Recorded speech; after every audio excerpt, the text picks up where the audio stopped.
नमस्कार, मैं समर के मुखर्जी और आप देख रहे हैं डीजी फिल्मिंग। आज के इस वीडियो में मैं रिव्यू करूंगा एक हॉलीवुड फिल्म की। देखिए, हॉलीवुड फिल्म इसलिए कि मुझे लगा कि इस फिल्म में कुछ ऐसी चीज़ें हैं जो आपको बतानी चाहिए। अभी तक मैं बॉलीवुड की फ़िल्में या हॉलीवुड की ऐसी फ़िल्में जो एक्शन हो या रियलिस्टिक हो, जिसमें बहुत रियल घटना दिखाया गया हो, इनके बारे में मैंने बहुत सारी बातें की। लेकिन आज मैं बात करूँगा ऐसे एक म्यूज़िकल रोमांटिक ड्रामा की जो पूरी फिल्म की तरह बनाया गया। उसकी लाइटिंग, उसका टेक, उसका शॉट, सारी चीज़ें लार्जर देन लाइफ आप कह सकते हैं कि कलात्मक रूप में, तकनीकी रूप में नहीं, कलात्मक रूप में एक अलग चीज़ बनी है। और इस फिल्म का नाम है ला ला लैंड। देखिए, ये फिल्म अभी की नहीं है, 2016 की है, जो 2016 में एक अमेरिकन फिल्म है, 2016 में आई थी। और इसका जो राइटर डायरेक्टर है वो है डेमियल चेज़ल, जो एक ड्रमर थे। पहले अपने शुरुआती दौर में ड्रमर थे, यानी म्यूज़िक से रिलेटेड थे। तो उन्होंने सोचा भी एक फ़िल्म जो म्यूज़िक से रिलेटेड हो, क्योंकि उनको फ़िल्म के बारे में बहुत ज़्यादा जानकारी नहीं थी। लेकिन उन चाहते थे कि ऐसी एक फ़िल्म बनाए जिसमें म्यूज़िक पूरा भरा हुआ हो। देखिए, ऐसे अभी तक आप जो इंडियन फिल्म होती है, जो बॉलीवुड फिल्म होती है, उसमें म्यूज़िक बहुत सारे होते हैं, बहुत सारे गाने होते हैं। 8 गाने 10 गाने से लेकर के स्टार्ट हुआ था। पहले तो कई फिल्मों में 32-32 गाने होते थे। तो इस तरह के गाने का फिल्म माना जाता था कि भाई इंडियन फिल्म है तो उसमें गाने होंगे, म्यूज़िक होंगे। लेकिन हॉलीवुड की फिल्में देखिए तो वहाँ गाने बहुत कम मिलते हैं, रहते ही नहीं है। अक्सर बैकग्राउंड स्कोर रहता है लेकिन गाने नहीं रहते हैं, म्यूज़िकल नहीं रहता है। ये एक ऐसा म्यूज़िकल फिल्म है जो वाकई में एक अलग परिदृश्य लोगों के सामने लाया। और उस फिल्म के बारे में मैं बताऊंगा। सबसे पहले मैं बताऊंगा कि ये फिल्म बनी कैसे। डेमियल चेज़ल ने हार्वर्ड विश्वविद्यालय में एक साथ भाग लेते हुए जस्टिन हॉविट्ज़ के साथ फिल्म की अवधारणा की थी। 2010 में लॉस एंजल्स जाने के बाद चेज़ल ने स्क्रिप्ट लिखी, लेकिन अपने डिज़ाइन में बदलाव के बिना इस प्रोडक्शन को फाइनेंस करने के लिए कोई स्टूडियो नहीं मिला। यानी कि ये जहाँ भी जाते थे अपने फिल्म को लेकर के, इस म्यूज़िकल फिल्म को लेकर के, स्टूडियो वाले यही बोलते थे कि भाई इसमें ये चीज़ चेंज करो, ये नया बदलाव लाओ, या इसमें गाने कम करो, इसको इस ढंग से शूट करो, इसमें इस एक्टर को लो। तो वो चाहते थे कि नहीं, मेरी जो फिल्म मैंने लिखी है वो इसी ढंग से बनेगी, यानी इसमें इसके डिज़ाइन में कोई परिवर्तन नहीं किया जाएगा। ये देखिए, स्टार्टिंग के दौर में कोई अगर स्टूडियो बोल भी रहा है कि मैं फाइनेंस करूंगा लेकिन इसमें ये चेंज करो, लेकिन उन्होंने कहा नहीं, मैं जैसा लिखा हूँ ऐसा ही ये फिल्म बननी चाहिए। तो नहीं हो पाया। कहीं पर भी उनको प्रोड्यूसर नहीं मिल रहे थे, स्टूडियो नहीं मिल रहे थे। देखिए, संघर्ष के उसी दौरान इन्होंने एक छोटी सी फिल्म बनाई, व्हिप्लैश, और ये 2014 में सफल हो गई। मैंने फिल्म छोटी जरूर थी लेकिन उसकी जो कमाई वो बड़ी थी। लोगों को विश्वास होने लगा कि नहीं, ये जो फिल्म बनाते हैं या लिखते हैं उसमें कुछ दम है। तो समिट एंटरटेनमेंट ने इस फिल्म को, यानी जो ला ला लैंड की परियोजना लेकर के, प्रोजेक्ट लेकर के ये 4 साल से घूम रहे थे, उसको हरी झंडी दे दी कि चलिए इसको बनाते हैं, आप अपने ढंग से बनाइए, अपने डिज़ाइन के अनुसार बनाइए, आपने जैसे इसको डिज़ाइन किया उसी ढंग से बनाइए। और 2015 को इस फिल्म को लॉस एंजल्स में शूट किया गया, यानी इसका फिल्मांकन किया गया। ला ला लैंड का प्रीमियर 31 अगस्त 2016 को 73वें वेनिस अंतर्राष्ट्रीय फिल्म महोत्सव में हुआ था और 9 दिसंबर 2016 को संयुक्त राज्य अमेरिका में इसे रिलीज़ किया गया था। देखिए, ये फिल्म $30 मिलियन में तैयार किया गया, जो ठीक ठाक रकम था, बहुत ज़्यादा तो नहीं कह सकते हैं हॉलीवुड फिल्म के लिए। लेकिन इसकी जो कमाई थी वो $446 मिलियन की हुई, जो कि बहुत बड़ा रकम था। और इतनी बड़ी सफलता के साथ साथ और भी बहुत सारी सफलताएं मिली। इसने 89th एकेडमी अवार्ड्स में रिकॉर्ड 14 नॉमिनेशन प्राप्त किया, जिसमें 6 श्रेणियों में इन्होंने जीत हासिल की, जिसमें चेज़ल के लिए सर्वश्रेष्ठ निर्देशक और सर्वश्रेष्ठ अभिनेत्री के लिए स्टोन शामिल है। इस फिल्म को अगर आप चाहें तो नेटफ्लिक्स पर देख सकते हैं, क्योंकि ये नेटफ्लिक्स पर अवेलेबल है। आपको पता चलेगा कि इस फिल्म में क्या था।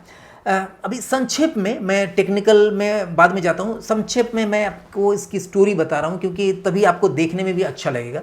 इसकी स्टोरी कुछ इस प्रकार है। इस मूवी में एक संगीतकार, यानी एक म्यूजिशियन और एक उभरती हुई अभिनेत्री की प्रेम कहानी है, जो लॉस एंजल्स में मिलते हैं और यहीं उनका प्यार परवान चढ़ता है। जो म्यूजिशियन है उनका नाम है सेबेस्टियन, और जो हीरोइन है इस फिल्म में, जो एक्ट्रेस बनना चाहती है, उसका नाम है मिया।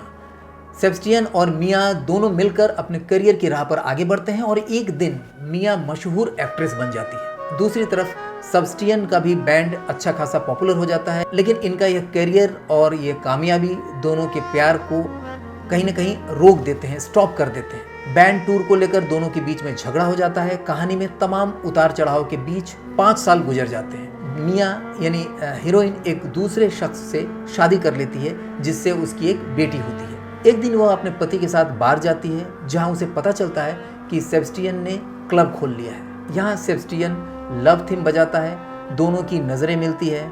इस लव थीम के बीच ही दोनों सपनों में खो जाते हैं और सोचते हैं कि यदि वह एक दूसरे के साथ होते तो रिश्ता कैसा होता। सॉन्ग खत्म होता है और मिया अपने पति के साथ निकल जाती है। हाँ, जाते जाते वो आखिरी बार सेबेस्टियन को देखती है और दोनों के चेहरे पर मुस्कान आ जाती है। और यहीं पर ये फिल्म थोड़ा सा सैड एंड है, लेकिन उसकी जो मुस्कुराहट है हीरोइन की जाते समय वो डेफिनेटली देखने लायक है।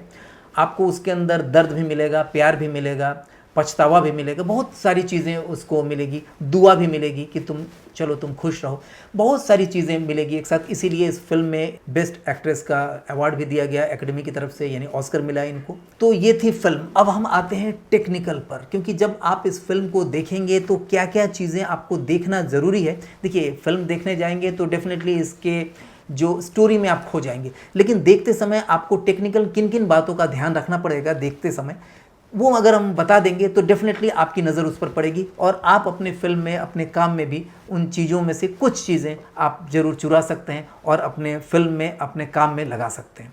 और वो ये है कि सबसे पहले हम आते हैं कैमरा पर। देखिए, इसमें जो कैमरा यूज़ किया गया है वो है पैनाविजन फिल्म कैमरा। देखिए, इस समय ऑलरेडी एरी, रेड, इस तरह के बहुत सारे कैमरे 2015 में आ चुके थे जो डिजिटल फॉर्मेट पर थे और डिजिटल फॉर्मेट पर बहुत सारी फिल्में, हॉलीवुड की फिल्में बन रही थी। लेकिन इन्होंने चुना पैनाविजन और ऊपर से पैनाविजन का डिजिटल कैमरा नहीं बल्कि पैनाविजन का रील वाली फिल्म वाली कैमरा और 70 mm की फिल्म इन्होंने चूज़ किया ताकि उनको पूरा एकॉस्टिक मिले, यानी एनालॉग का फील हो लोगों को। देखिए, ऐसा नहीं कि वो कोई बूढ़े निर्देशक हैं, वो यंग एज के निर्देशक हैं, उनका कुछ सोच है, वो सपना है, वो डिजिटल चीज़ को जानते हैं। लेकिन चूंकि फिल्म बहुत ज़्यादा नहीं जानते थे, फिल्म कैसे बनानी है, क्या करनी है, बहुत ज़्यादा वो 2010 में नहीं जानते थे, लेकिन उनके मन में था अगर हमारी फिल्म बनेगी तो वो एनालॉग का फीलिंग देना चाहिए, क्योंकि वो म्यूजिशियन थे। देखिए, म्यूजिशियन जो होते हैं वो भी डिजिटल रिकॉर्डिंग के जगह पर टेप पर जो की जाने वाली रिकॉर्डिंग होती थी उस पर ज़्यादा ध्यान देते थे, क्योंकि उस पर एनालॉग का फील आता था। तो उन्होंने सोचा कि हम पैनाविजन यूज़ करेंगे और फिल्म यूज़ करेंगे। तो उन्होंने बढ़िया फिल्म यूज़ किया, कोडक का फिल्म यूज़ किया और उस फिल्म पर उन्होंने शूट किया, जिसकी वजह से जब कलर ग्रेडिंग होता है तो इसका जो इफेक्ट है वो डिफरेंट, दूसरे फिल्म से एकदम आपको अलग मिलेगा। आप फिल्म को अच्छे क्वालिटी पर देखिए, 4K पर देखिए, तो आपको फिल्म में वो चीज़ें मिलेंगी जो आज के डिजिटल जो सिने कैमरा है उस पर वो चीज़ नहीं मिल सकती। वो लाइटिंग, वो इफेक्ट, वो क्रिस्टल क्लियरनेस, वो जो डेप्थ मिलता है, कलर का डेप्थ मिलता है और जो पूरे फिल्म की जो डेप्थ मिलती है वो पैनाविजन ही दे सकता है। मुझे तो ऐसा ही लगता है, क्योंकि वो चाहते तो रेड और एरी पर जा सकते थे, अच्छे कैमरा, एरी 65 भी आ चुका था उस समय। अब आते हैं लेंस पर कि इसमें लेंस कौन सा यूज़ किया गया। देखिए, पैनाविजन के कैमरे में जो लेंस नॉर्मली यूज़ होते हैं वो है प्राइम लेंसेज, और प्राइम लेंसेज डेफिनेटली एक अलग लेंस की क्वालिटी होती है, बहुत कॉस्टली होता है और इसका जो खासियत होता है ये डेप्थ को इतना अच्छा क्रिएट करके दिखाता है कि आपको पीछे की चीज़ भी ऐसा नहीं कि बहुत ज़्यादा धुंधली दिखाई दे, ब्लर दिखाई दे, लेकिन जो सब्जेक्ट है वो उससे डिफरेंट, एकदम चमक के बाहर आता हुआ दिखेगा। आप देखिए, इस शॉट को दिखा रहे हैं तो आपको इसमें कुछ डिफरेंट जरूर लग रहा होगा।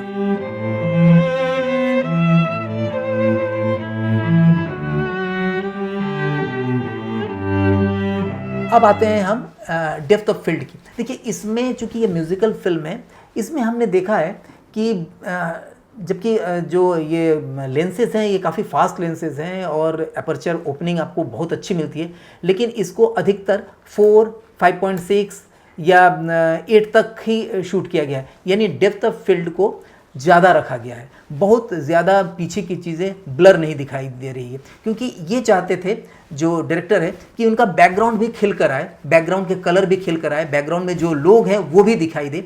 तो इसके लिए इन्होंने डेप्थ ऑफ फील्ड को ज़्यादा रखा है, जबकि नॉर्मली सिनेमैटिक लुक के लिए लोग डेप्थ ऑफ फील्ड को कम रखते हैं। यानी लाइट के ऊपर आप देखे होंगे कि बटर पेपर या फिल्टर लगा करके सॉफ्ट करते हैं, उसके बाद ओपनिंग ज़्यादा करते हैं, यानी लेंस को 2.8 या 1.5, 1.9, 1.8 पर खोलते हैं। ताकि पीछे की चीज़ें ज़्यादा से ज़्यादा ब्लर दिखाई दे, जिसको फोकस करना भी काफ़ी कठिन होता है। लेकिन इस फिल्म में मैंने देखा कि ज़्यादातर हिस्सों में एक दो जगह जहाँ पर एकदम क्लोजअप है वहाँ पर उनको कुछ किया नहीं जा सकता है, लेकिन अधिकतर जगहों पर उन्होंने डेप्थ ऑफ फील्ड को अधिक रखा है, यानी बैकग्राउंड भी आपको साथ साथ आपको देखने को मिलेंगे, ताकि आपको पूरे इन्वायरमेंट का फील हो। जैसे आप आंखों से देखते हैं तो जैसा लगता है लगभग वैसा इस फिल्म को देखने से आपको लगेगा। अब हम लाइटिंग की बात करते हैं। लाइटिंग देखिए, ये इन्होंने टाइमिंग का बहुत ध्यान दिया। सिर्फ लाइट लगाना ही बड़ी बात नहीं है, इन्होंने ये देखा कि इस सीन को हम शाम को 5 बजे शूट करेंगे, तो उन्होंने 5 बजे ही शूट किया। पूरा दिन भर हो सकता है उन्होंने इंतज़ार किया हो उस टाइम के लिए। उन्होंने सोचा कि 5 बजे से स्टार्ट करेंगे, हमारे 6:30 बजे तक ये शूटिंग जाएगी, इस समय तक हमारा जो स्काई है उसका कलर ऐसा होगा, यहाँ पर हम ये लाइट देंगे तो हमको ये उभर के आएगा। तो इस तरह से जो इनके डीओपी हैं और इनके डायरेक्टर हैं, उन दोनों के अंदर जो आपस का तालमेल है ज़बरदस्त है। यानी फिल्म मेकर जो चाहता है कि हमें इस तरह का कलर इफेक्ट मिले, तो उसको ऐसा भी कर सकते थे कि बैकग्राउंड को वो ग्रेडिंग के समय कलर डीआई के समय वो कर सकते थे, लेकिन नहीं, उन्होंने टाइमिंग का ध्यान रखा।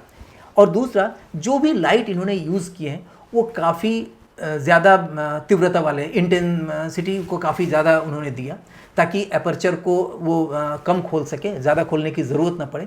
और दूसरा, इन्होंने कई जगह पर ऐसा किया कि इन्होंने हाई स्पीड पर शूट किया, लेकिन हाई स्पीड रखा नहीं, इसको फिर से जब एडिटिंग पर उसको सेम स्पीड पर लाया, यानी नॉर्मल स्पीड करने की कोशिश किया, जिससे फिल्म के अंदर जो गति मिलती है ना वो थोड़ा डिफरेंट, जो मेनली म्यूजिकल पोर्शन में आप देखेंगे कि वो आपको अलग लगेगा। आपको नहीं लगेगा कि 24 फ्रेम पर शूट किया गया है, यानी उसको हाई स्पीड पर शूट करके उसे फिर सामान्य स्पीड पर एडिटिंग के दौरान लाया गया है। फिर म्यूज़िक को मिला दिया गया है, या जो उसके वॉइस है उसको संवाद है, जो डायलॉग्स है उसको उसके साथ मैच कराया गया है, जिससे जो पिक्चर की जो गति है, जो उसका रनिंग पोर्शन है, वो थोड़ा डिफरेंट आपको देखने को मिलेगा।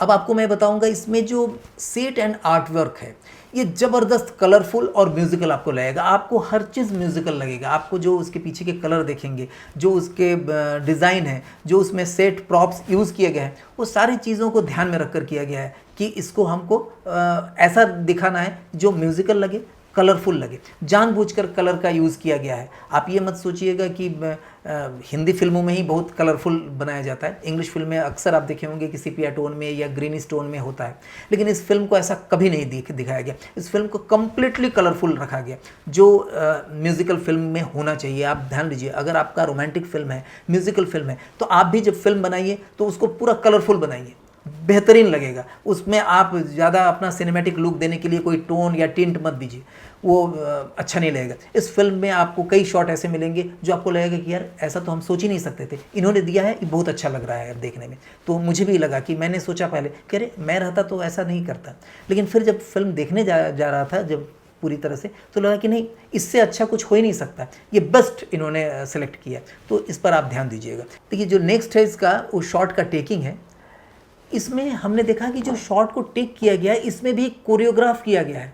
देखिए, डांस में कोरियोग्राफी तो आगे हम बताएंगे कि यही गया है, लेकिन टेक करते समय भी पूरी तरह से कोरियोग्राफ किया गया है।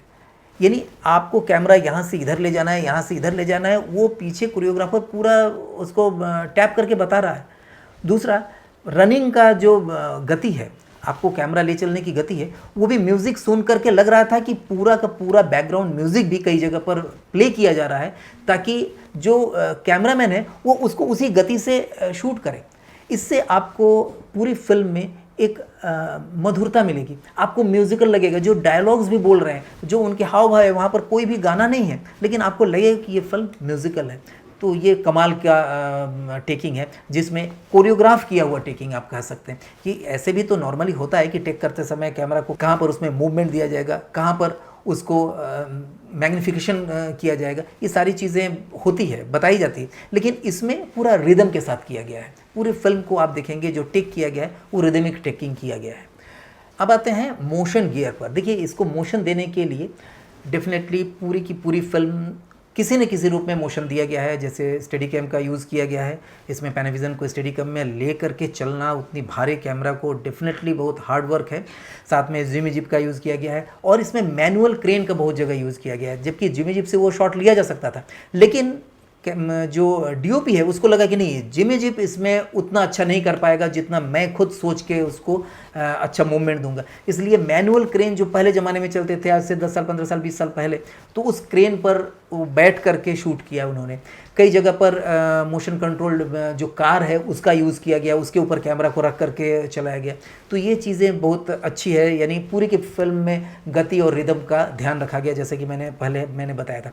उसके बाद हम देखेंगे म्यूज़िक। देखिए यहाँ म्यूज़िक की अगर बात करेंगे तो ज़बरदस्त है। म्यूज़िक एक तो पूरा एकॉस्टिक यूज़ किया गया है, यानी ढेर सारे वायलिन प्लेयर यूज़ किए गए हैं, यानी सैकड़ों की संख्या में रिदमिस्ट यूज़ किए गए हैं। और इसको जो रिकॉर्ड करने का तरीका था ये भी पुराने ज़माने का ही रखा गया। हाँ, नए ढंग से किया, उसके अंदर बहुत सारी प्रोसेसिंग नए ढंग से किया गया, लेकिन रिकॉर्ड करने का तरीका पुराना रखा गया, ताकि पूरे जब आप सिनेमा हॉल में उसको देखेंगे तो आपको लगेगा कि हाँ आप 70 mm का कोई फिल्म देख रहे हैं, उसका म्यूज़िक आ रहा है कानों में।